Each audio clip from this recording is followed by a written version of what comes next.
Hello dears, welcome back to my channel. Dream ആർട്ടിൻ്റെ പുതിയൊരു വീഡിയോയിലേക്ക് എല്ലാവർക്കും സ്വാഗതം. അപ്പം നമുക്ക് വീഡിയോയിലോട്ട് പോവാം. ഈ ഒരു നെറ്റി കൺവേർട്ട് ചെയ്തിട്ട് ഒരു ടോപ്പ് ആക്കാനായിട്ട് പോകുന്നത്. അപ്പോൾ അതിന് വേണ്ടി നമ്മൾ നെറ്റിയുടെ ഞൊറിയുള്ള ഭാഗവും സിബുള്ള ഭാഗമൊക്കെ കട്ട് ചെയ്ത് മാറ്റിയിട്ടുണ്ട്. അതിനുശേഷം എന്താ ഇതുപോലെ മടക്കിയിട്ടുണ്ട് കേട്ടോ. അപ്പോൾ സൈഡിൽ അടിപ്പൊന്നും ഞാൻ അഴിച്ചെടുത്തുള്ള. അപ്പോൾ അതൊന്ന് മാറ്റി വെച്ചിട്ട് ക്യാൻവാസിൽ ഒരു സ്ക്വയർ കട്ട് ചെയ്തെടുക്കുകയാണ്. ഞാനിവിടെ സ്ക്വയറിൻ്റെ വീതി 7 ഇഞ്ചാണ് എടുത്തിരിക്കുന്നത്. ഷോൾഡറിൻ്റെ പകുതി ശരിക്കും എടുക്കേണ്ടത് ഷോൾഡറിൻ്റെ പകുതിയിൽ നിന്ന് 1.5 ഇഞ്ച് കുറച്ചിട്ട് കിട്ടുന്ന അളവാണ്. ഡ്രസ്സിൻ്റെ ലെങ്ത്ത് വന്നിട്ട് ബ്രസ്റ്റ് പോയിന്റിൽ നിന്ന് 1 ഇഞ്ച് കുറച്ച് കിട്ടുന്ന അളവാണ് കേട്ടോ. അതായത് 9 ഇഞ്ചാണ് ഞാനിവിടെ എടുത്തിരിക്കുന്നത്. അതിൽ 2 സ്ക്വയർ പീസ് ഞാൻ കട്ട് ചെയ്തെടുത്തിട്ടുണ്ട്. അതിന് ശേഷം ആ ഒരു പച്ച തുണിയിലാണ് കേട്ടോ ആ നെക്ക് അടിക്കുന്നത്.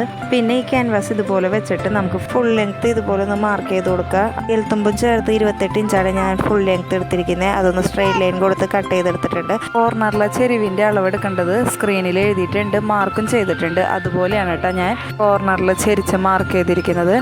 അതും ഒന്ന് ജസ്റ്റ് കട്ട് ചെയ്തെടുക്കുക. ക്യാൻവാസിൽ കട്ട് ചെയ്ത ബോഡി പാർട്ടും നമ്മൾ കോർണർ കട്ട് ചെയ്തതും കൂടി ചേർത്ത് വെച്ചിട്ട് ലെങ്ത്ത് നോക്കുമ്പോൾ നമ്മുടെ ചെസ്റ്റിൻ്റെ 4 ഭാഗം പ്ലസ് തയ്യൽ തുമ്പും കിട്ടണം കേട്ടോ. അങ്ങനെയാണ് അവിടുത്തെ കോർണറിൻ്റെ അളവ് എടുക്കുന്നത്. പിന്നെ നമ്മുടെ ക്യാൻവാസിൽ നെക്ക് കട്ട് ചെയ്ത് വെച്ചിട്ടുണ്ട്. അത് ഞാൻ വീഡിയോയിൽ പറയാൻ മറന്നുപോയി. നെക്കിൻ്റെ അളവ് അനുസരിച്ച് നെക്ക് കട്ട് ചെയ്ത് എടുത്തിട്ടുണ്ട്. പിന്നെ ആ പച്ച തുണിയാണ് കേട്ടോ നമ്മൾ യോക്ക് ഭാഗമായിട്ട് എടുക്കുന്നത്. ഈ യോക്ക് പീസും അടിയിലെ ആ ഒരു പീസും കൂടി ചേർത്തിട്ട് നമ്മൾ സ്ലീവ് അത്യാവശ്യം വലിപ്പത്തിൽ തന്നെയാണ് സ്ലീവ് വെട്ടിയെടുക്കുന്നത്. ലെങ്ത്ത് ഒട്ടും തന്നെ കുറച്ചിട്ടില്ല, നല്ല ലെങ്ത്തിലാണ് കിട്ടുന്നത്. ഇത്രയും തുണി മാക്സിമം എടുത്തിട്ടാണ് സ്ലീവിൻ്റെ ലെങ്ത്ത് എടുത്തത്. അതിന് ശേഷം നെക്കൊന്ന് അടിച്ചെടുക്കുന്നുണ്ട്. നെക്ക് അടിച്ചെടുത്തിട്ട് അതിൻ്റെ ഉള്ളിലെ ഭാഗം കട്ട് ചെയ്തു മറച്ച് പിടിച്ച് അടിച്ചെടുക്കുന്നുണ്ട്.